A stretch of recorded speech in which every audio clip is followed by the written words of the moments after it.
Members-elect. I'm Dr. Mrs. Akon Eyakenyi, Senator-elect, Akwa Ibom South Senatorial District. I want to really appreciate the presenter for a work well done. The objectives of oversight functions of the legislature have been clearly stated.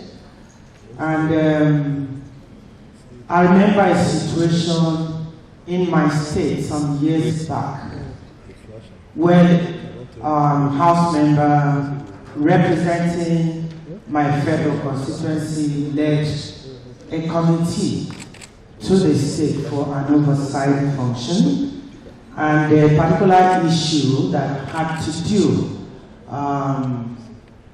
with the oil-producing area was properly handled, public hearing held,